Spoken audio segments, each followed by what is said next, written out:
নমস্কার, আমি অ্যাস্ট্রোলজার জয় শাস্ত্রী।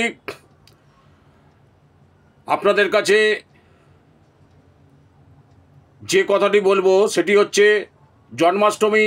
আজ রাত পোয়ালেই জন্মাষ্টমী। রাত্রির 12টার পর থেকে শ্রীকৃষ্ণের জন্মদিবস হিসেবে পালিত হবে প্রতিটি ঘরে ঘরে। যারা এই জন্মাষ্টমীর ব্রত করে থাকেন তাদের প্রতিটি ঘরে ঘরে এই জন্মাষ্টমীর অনুষ্ঠান চলবে। তো এই জন্মাষ্টমীতে আপনারা আর্থিক সংকট যাদের পিছু ছাড়ছে না, যারা মানসিকভাবে বিপর্যস্ত হয়ে আছেন, এই জন্মাষ্টমীর দিন যদি কিছু করণ ক্রিয়া আপনারা করতে পারেন, যে করণ ক্রিয়ার মাধ্যমে আপনারা আর্থিক কষ্ট থেকে মুক্তি লাভ হতে পারেন, সেই সম্বন্ধে দু একটি কথা আপনাদের কাছে তুলে ধরব। তা 16ই আগস্ট শনিবার জন্মাষ্টমী হিসেবে পালিত হবে, কিন্তু রাত্রির 12টার পর থেকেই 12টা বাজলেই জন্মাষ্টমী পুজো বা শিশু পুজো একটা অনুষ্ঠান হবে।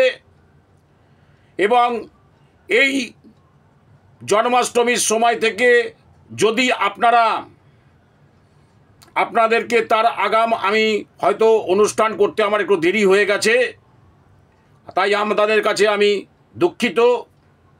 কিন্তু আপনাদেরকে যেটা না বললেই নয়, যদি ঘরে লক্ষ্মী মায়ের আগমন এই জন্মাষ্টমীর সময় থেকে শুরু হয়, যদি কেউ এই লক্ষ্মী মায়ের আগমন এবং অর্থ সংকট থেকে মুক্তি পেতে চান, তাহলে আপনারা জন্মাষ্টমী শুরু হওয়ার আগে থেকেই আপনারা দক্ষিণাবর্ত শঙ্খ দোকান থেকে কিনে এনে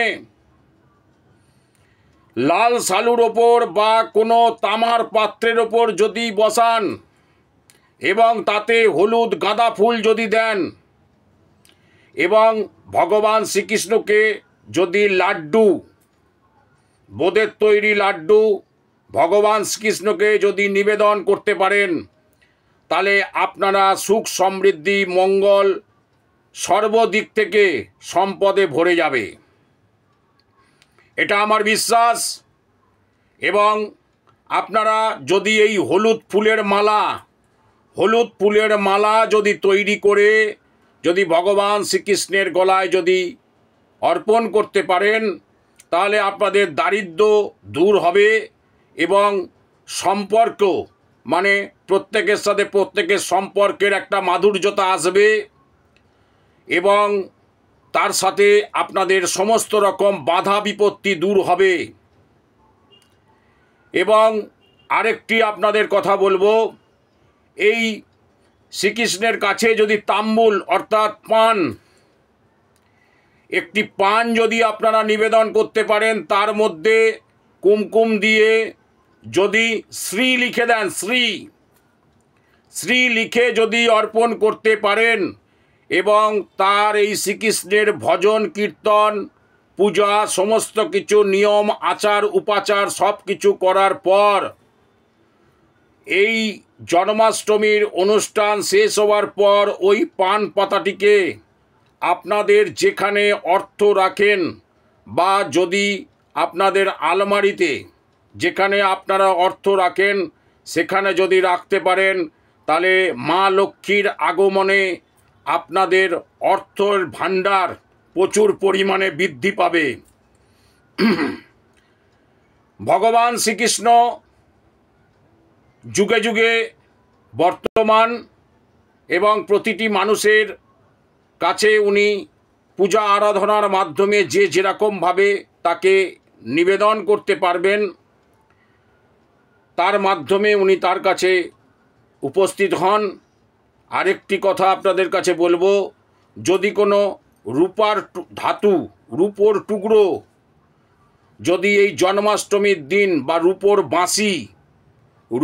বাঁশি কিনে যদি এই জন্মাষ্টমীর দিন কৃষ্ণের চরণে অর্পণ করতে পারেন, তাহলে আপনাদের পক্ষে সবথেকে ভালো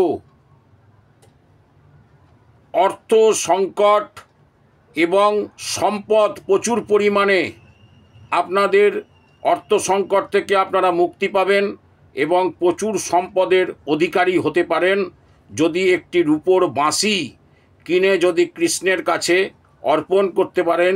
যাদের মূর্তি আছে রাধাকৃষ্ণের, সেই রাধাকৃষ্ণের মূর্তির ওখানে কৃষ্ণের হাতে দিতে পারেন, এবং যাদের মূর্তি নেই ফটো আছে তারা চরণে নিবেদন করতে পারেন, তাহলে খুব উপকার হবেন এবং আপনারা লাভবান হবেন এবং আপনারা মা লক্ষ্মীর সাথে সাথে মা লক্ষ্মীরও একটা আশীর্বাদ পাবেন। আর এই সমস্ত পূজা অর্চনা করার পর আগামীকাল শনিবার যদি 5টি শিশুকে সমস্ত পূজা অর্চনা ব্রত ভাঙার আগে যদি আপনারা 5টি শিশুকে যদি খাওয়াতে পারেন, তাদের মনোমতো খাবার যদি খাওয়াতে পারেন, তাহলে আপনাদের ব্রত স্বয়ং সম্পূর্ণ বা পরিপূর্ণ হলো।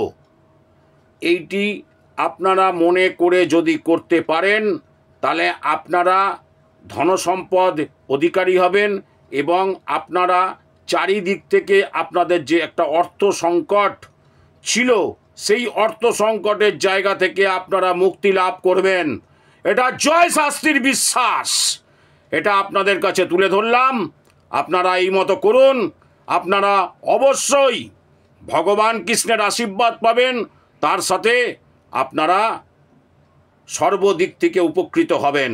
নমস্কার।